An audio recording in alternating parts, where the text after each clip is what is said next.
ये जो आवाम और फौज का बॉन्ड है, ये उस वक्त टूटता है जब बाज़ अनासिर बाज़ पार्टियों को बड़ा और बाज़ को छोटा करने में शामिल हो जाते हैं।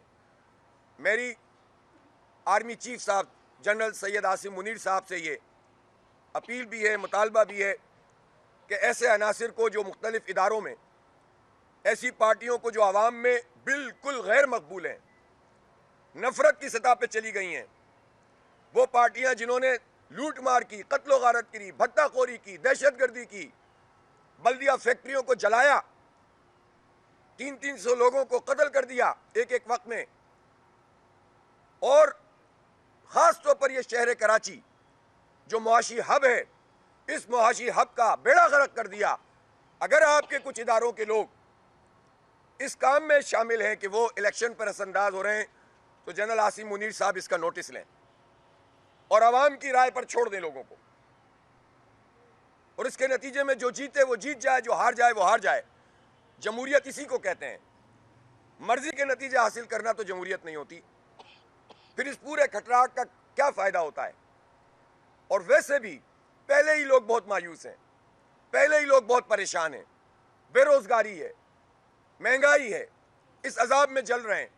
और जब लोग ये समझते हैं कि अब हमारे लिए इस पूरे अमल का भी कोई फ़ायदा नहीं है, तो इससे क्या फ़ायदा होगा? पाकिस्तान को नुकसान होगा, पाकिस्तान के आवाम को नुकसान होगा, पाकिस्तान की मईशत को नुकसान होगा। इसलिए इसको इंश्योर करना चाहिए कि हर इदारा अपना काम करे और सियासी मैनेजमेंट नहीं होनी चाहिए।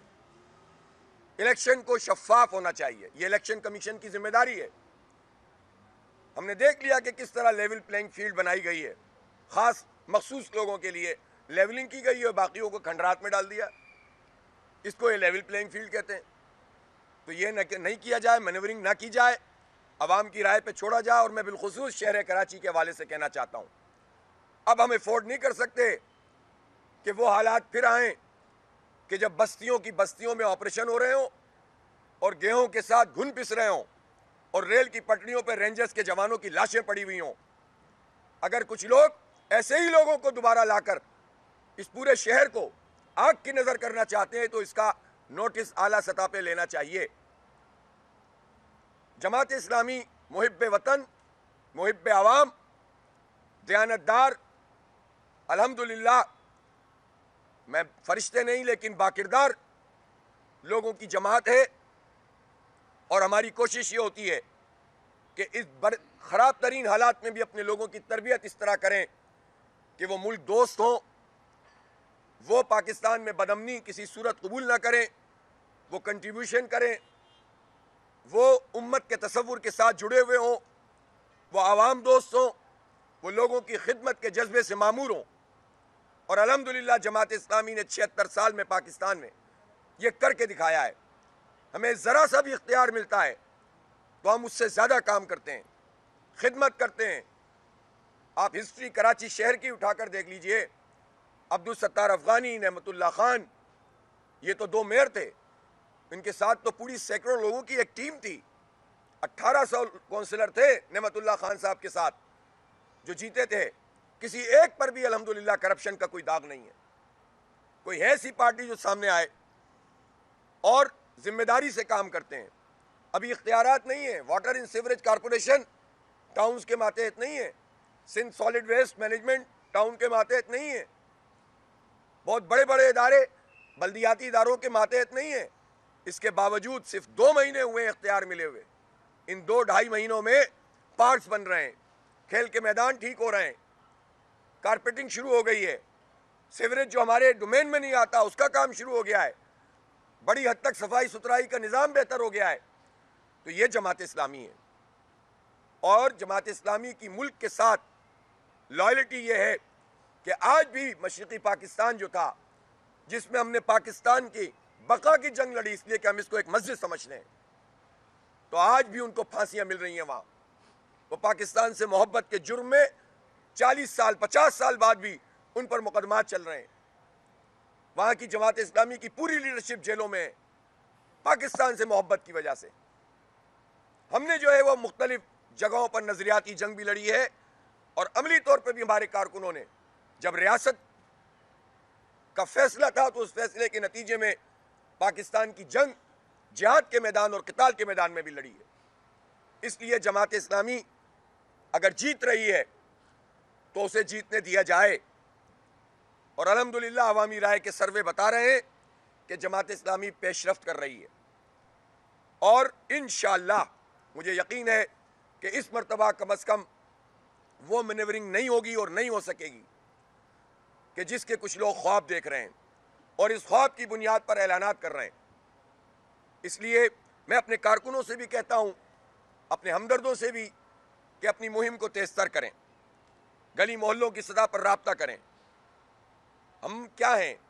हम खिदमत करने वाले लोग हैं। हमें एक पाई भी अपनी ज़ात के लिए नहीं चाहिए, अपने उम्मीदवारों के लिए नहीं चाहिए। हम ये चाहते हैं कि हमारा अगर 312 अरब रुपए का तालीम का बजट है तो 312 अरब रुपए का तालीम का बजट सिंध के अवाम, उनके बच्चों पे लगना चाहिए, स्कूलों पे लगना चाहिए, स्कूलों की हालत को बेहतर होना चाहिए। ये तसव्वुर कायम हो गया कि सरकारी स्कूल का मतलब है कि तालीम ही नहीं होगी। ये हमारे टैक्सों के पैसे हैं। कराची टैक्स देता है तो मुल्क चलता है। कराची टैक्स देता है तो 98% रेवेन्यू कराची से सिंध का जनरेट होता है। एक्सपोर्ट हम आदि करते हैं तो फिर हमारे बच्चों का, पूरे सूबे के बच्चों का, पाकिस्तान के बच्चों का यह हक है कि उन्हें स्कूल में होना चाहिए और उनको बराबर की तालीम मिलनी चाहिए, मेयारी तालीम, बराबर की तालीम मिलनी चाहिए। सरकारी स्कूल का मतलब ये नहीं है कि कुछ नहीं बन सकेगा वहाँ से। माजी में यही सरकारी स्कूल होते थे जिनसे पढ़कर बड़े बड़े लोग पैदा होते थे और मुल्क के लिए नाम रोशन करते थे। तो ये तबाह करने में किनका हाथ है? 35 साल से इस शहर कराची पर जो लोग कराची के अवाम की वोटों की सौदागरी करते रहे, अब तो उन्हें वोट भी नहीं मिलने जा रहे, तो ज़बरदस्ती मुसल्लत करने की कोशिश की जाएगी जो किसी सूरत में भी काबिल कबूल नहीं होगी कराची के और इस सूबे के अवाम के लिए। दूसरी बात यह है कि जो पीपल्स पार्टी का कंडक्ट है वो मजमूई तौर पर कराची दुश्मन कंडक्ट है। वो भाई कराची में तो हर जुबान बोलने वाला आदमी रहता है, सिंधी भी है, पंजाबी भी है, पख्तून भी है, बलोच भी है, महाजिर भी है। हर मसलक, हर मजहब से ताल्लुक़ रखने वाले अफराद हैं और आप यहाँ पर नफरतें परवान चढ़ाते हैं, मुलाजमतों में नफरतें परवान चढ़ाते हैं, लोगों को तकसीम करते हैं, खुद इकट्ठे होकर बैठ जाते हैं, इंतखाब के बाद अवाम को तकसीम कर देते हैं और आपका एजेंडा अवाम का एजेंडा भी नहीं होता। तो इसलिए अब ये जो स्याह रात है इसको छटना चाहिए। कराची के लोगों को अपनी ताकत को समझना चाहिए। 47 सूबाई असम्बली और 22 कौमी असम्बली की नशिस्तों का ये शहर है, आज भी ताकत रखता है। इसकी ये ताकत है कि इसकी मर्जी से सूबाई हुकूमत बने, सूबाई हुकूमत चले, सूबाई हुकूमत गिरे, और इसकी मर्जी से विफाकी हुकूमत बने, चले और गिरे। इतनी बड़ी ताकत इस शहर में है, लेकिन ये ताकत सौदागर इस्तेमाल करते रहे, बेचते रहे। हमारी आबादी को बेच दिया इन जालिमों ने, 1.5 करोड़ गिनती कम कर दी। इन्होंने हमारे बच्चों की मुस्तकबिल को बेच दिया, इन्होंने सेहत की सहूलतों को बेच दिया, इन्होंने ट्रांसपोर्ट को बेच दिया, इन्होंने चिंची के धक्कों पर हमारी माओ बहनों को मजबूर कर दिया। इनसे जान छुड़ाने का रास्ता यह है कि अब भरपूर तरीके से लोग वोट कास्ट करें और एक तरफ हो जाएं। अब इस वक्त जो पूरा मंजरनामा चल रहा है उसमें कराची की सीटें सिर्फ सूबाई 47 और 22 कौमी नहीं है, 22 कौमी के ऊपर मजीद सीटें हैं कि जो रिजर्व सीटें हैं, और 47 सूबाई पे मजीद सीटें हैं जो रिजर्व सीटें हैं। जिस पार्टी को वोट मिलेंगे उस पार्टी की रिजर्व सीट्स भी आएंगी, जिसको सीटें मिलेंगी, और जिस पार्टी की सीटें नहीं होंगी, आज़ाद उम्मीदवारों की कोई रिजर्व सीट नहीं है। गोया अगर कराची की ताकत 90 सीट है और अगर वो पार्टी के ऊपर नहीं जाती, तराजू पे नहीं आते, तो या तो वो पीपल्स पार्टी के पलड़े में चली जाएंगी, या तो वो एमक्यूएम और पीपल्स पार्टी के इत्तेहाद में चली जाएंगी, या फिर वो ज़ाया हो जाएंगी। इसलिए कराची के लोग एक तरफ होकर तराजू निशान पर मोहर लगाएं। पीपल्स पार्टी का आदमी तो इसी शहर में रहता है, और मैं इस वक्त जो जा रहा हूँ दौरे पे, आप यकीन करें कि मुख्तलिफ जगहों पर पीपल्स पार्टी के कारकुन इस्तकबाल करते हैं कि हमारी पार्टी एफिलिएशन अपनी जगह, लेकिन हाफिज साहब हम समझते हैं कि कराची के लिए आप और आपकी जमात काम कर रही है। एमक्यूएम के लोग मिलते हैं, पीटीआई के लोग सपोर्ट कर रहे हैं, और ये सब ये चाहते हैं कि कराची में एटलीस्ट मजमूई तौर पर जमात इस्लामी को सपोर्ट करें ताकि एक ताकत बन जाए अवाम की। तो इंशाअल्लाह ये ताकत बनेगी। हम वोट का तहफ़्फ़ुज़ भी करेंगे इंशाअल्लाह। हम पोलिंग स्टेशंस की सतह पर नौजवानों को मुनज़्ज़म कर रहे हैं। हम पोलिंग अफसरों को, इलेक्शन कमीशन को भी वार्न करते हैं कि बल्दियाती इंतखाब में जो नाटक रचाया गया था वो अब नहीं होना चाहिए। हमें फौरी तौर पर जो भी नतीजा होगा, शफाफ पोलिंग और उसके बाद फौरी नतीजा और आरोज से फौरी रिजल्ट। ये नहीं होगा कि आरोज रिजल्ट लेके बैठ जाएंगे और अपनी मर्जी से नंबर बदल देंगे। हम घेराव करेंगे इन आरोज का ताकि ये जेन्युइन रिजल्ट दें। हमें कोई एक वोट भी इजाफी नहीं चाहिए, कोई 2 नंबरी नहीं चाहिए, लेकिन हम एक वोट भी अपना कम नहीं होने देना चाहते। यही जमहूरियत है। अगर इंतखाब है और जमहूरियत है तो इलेक्शन कमीशन इसको यकीनी बनाए। हमारा इतना ही मुतालबा है। 28 जनवरी को इंशाअल्लाह हम एक बहुत बड़ा जलसा आम बाग़ जिना में करने जा रहे हैं, और ये जलसा आम इंशाअल्लाह ये पूरे इंतखाब का रुख वाज़े कर देगा। जमात इस्लामी और इसके हमदर्द और इसके साथ चलने वाले और इसके सपोर्टर्स अल्हम्दुलिल्लाह पूरी तरह इंटैक्ट हैं। मेरी उनसे दरख्वास्त है शहर कराची के आवाम से कि इस जलसे में भी शिरकत करें ताकि सबको पता चल जाए कि जमात इस्लामी इस वक्त शहरियों की किस तरह उमंगों की तर्जुमान है। अल्लाह ने चाहा तो एक बहुत पावरफुल जलसा होगा, चार्ज जलसा होगा। ज़बरदस्ती लाए गए लोग नहीं होंगे, आबादियों से कुछ ख़ास किस्म के मखसूस इलाकों से उठाए गए लोग नहीं होंगे, बल्कि इंशाअल्लाह अवाम आएंगे, माएँ बहनें आएंगी, बच्चे आएंगे, और पूरी दुनिया देखेगी कि कराची इंशाअल्लाह अपना रुख वाज़े कर देगा। 8 फरवरी से पहले लोगों को पता चल जाएगा कि कितने बड़े पावरफुल तरीके से इंशाअल्लाह जमात इस्लामी जीतने जा रही है। मैं अपने वर्कर से भी कह रहा हूँ कि अपनी मेहनतों को तेज़ तर करें।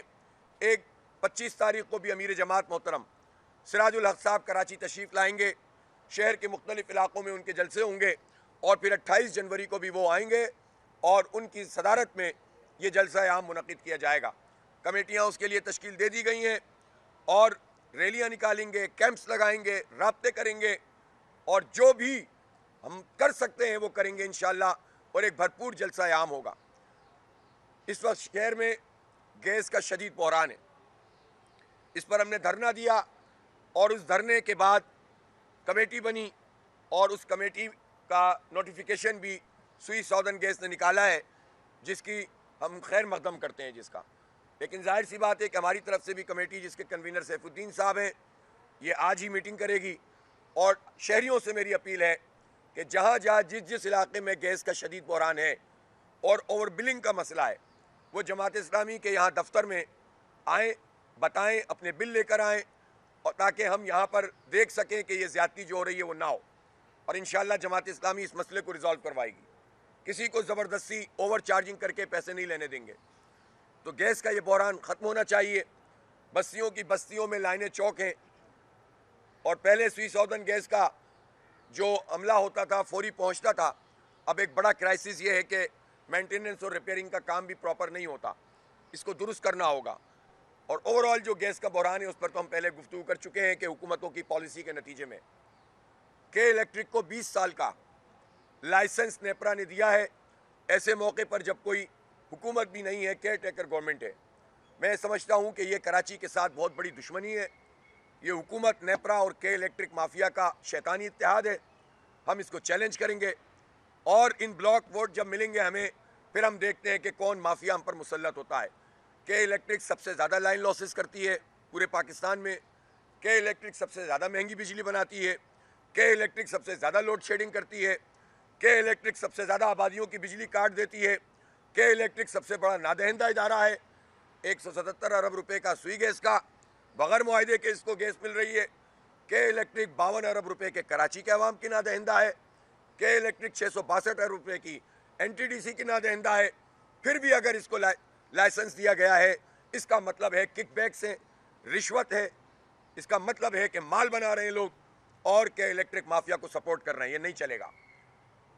हम इंशाअल्लाह इसको रोकेंगे और मोनोपोली तोड़ेंगे, मल्टीपल इन्वायरमेंट पैदा करेंगे जिससे मल्टीपल कंपनियां आएँ और डिस्ट्रीब्यूशन और ट्रांसमिशन फेयर तरीके से ज़्यादा कंपनियां इसमें पार्टिसिपेट करके इस काम को करें।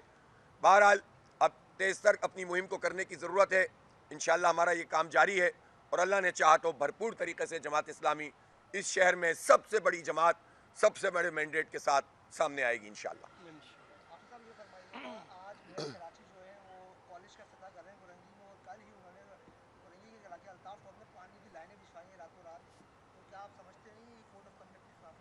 असल में मैं आपको एक बात बताऊं, पीपल्स पार्टी के लोग इंतखाब जब भी हो रहा होगा ना तो कुछ लाइनें डलवा देंगे, कुछ एक आध इफ्तिताह कर देंगे। अब हम इसको रोकते नहीं हैं। अगर 15 साल में कोई 15-16 इंतखाब में 15-16 इलाकों में कुछ काम हो जाए ना तो हम कहते हैं करने दो यार, कोड ऑफ कंडक्ट का वैसे ही कोई ख्याल कर रहा है। तो लेकिन अफसोस की बात यह है कि जो लाइनें ये डाल कर जाएंगे बाद में उन लाइनों में पानी नहीं आएगा। आप देखें, मैं जिन इलाकों से मैं दौरे कर रहा हूँ, बल्दिया टाउन गया हूँ, वहाँ एक ज़िमनी इंतखाब हुआ था, उसमें सारी लाइनें डाल दी थी, मंदुखेल साहब जीते थे ना गालिबन, और जनाब पीपल्स पार्टी ने तो बल्दिया टाउन को ये कर दिया वो कर दिया। अब उस बल्दिया टाउन का हाल जाकर देख लें, पानी कितना आ रहा है वहाँ। इसी तरह से मुख्तलिफ इलाकों में ये कारपेटिंग करवा देते हैं, वो इतना कचरा माल लगाते हैं कि चंद दिनों में वो टूट जाता है। कल मैं था पूरे NH 246 पे और शेरशाह की तरफ 243 पे, तो खंडर बना हुआ है पूरा इलाका, कीचड़ बने हुए गलियां, बदतरीन हालात हैं और इनका इख्तिदार है और ये हर इलेक्शन से पहले लाकर खड़ा कर देते हैं। तो ये तो सब 2 नंबर काम है और इस 2 नंबरी से कुछ नहीं होता। और मैं ये कहता हूं कि अगर चाराने का काम भी किसी का इस वजह से हो रहा है तो होने दें, वोट लोग इनको नहीं डालेंगे इंशाल्लाह। नहीं होना चाहिए। इलेक्शन झंडे लगाने के लिए भाई आप सरकारी मशीनरी का इस्तेमाल करें, यही काम MQM करती है, यही काम पीपल्स पार्टी करती है।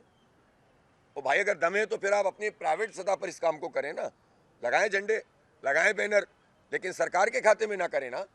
सरकार के पैसे से जो एडवर्टीजमेंट हो रही है, अब आप ये देखें कि जितने मेन होर्डिंग है पब्लिक, वो तो कोर्ट के फैसले के खिलाफ हैं। वो होर्डिंग जो लगे हुए हैं, 2 अरब रुपए की कम से कम आमदनी है जो KMC में नहीं जा रही। मुर्तज़ा वहाब जवाब दें ये पैसे जा कहाँ रहे हैं, और वो अच्छी तरह जानते हैं। मैं इससे ज़्यादा तो कोई इल्ज़ाम ही नहीं लगा रहा, सबसे ज़्यादा मुर्तज़ा वहाब को पता है ये पैसे कहाँ जा रहे हैं, लेकिन KMC के पास नहीं आ रहे। और मुर्तज़ा वहाब ने घोड़े खोल लिए कि किसी तरह बिजली के बिल में चार्जेस लगा दें। ओ भाई ये वाले पैसे लाओ ना हमारे, तुम बिजली के बिल में क्यों लगा रहे हो? तो जो पैसे हैं हमारे वो हड़प कर जाओ, पेट में डाल लो अपने, और हमारे ऊपर बिजली के बिल में आप बिल लगा दो। और रोते फिर रहे हैं जगह जगह जाके, मुझे पता है ये रो रहे हैं कि यार बिल में पैसे नहीं लगाने दे रहे। ओ भाई 15 साल से इख्तिदार है, सालाना 300 अरब रुपए बनते हैं हमारे जो इंपोर्ट ड्यूटी के ऊपर हैं, वो लो ना जरदारी से। 8 साल तो इख्तिदार में रहो ना बराह रास्त, विफाक में भी सूबे में भी 15 साल सूबे में रहे हो, क्यों नहीं देते? PFC अवार्ड क्यों नहीं करते? ये तुम मुख्तलिफ जाके जगहों पे रोते हो कि हाफिज नईमुर-रहमान काम नहीं करने दे रहे। और भाई हम काम नहीं करने देंगे? अबे तुम काम करोगे, हम तो अभी भी कह रहे करो, इलेक्शन के मौके पे ही कर लो चलो। तो ये नहीं चलेगा। अब लोग आप लोगों को अच्छी तरह पहचान गए। सही, शुक्रिया सर।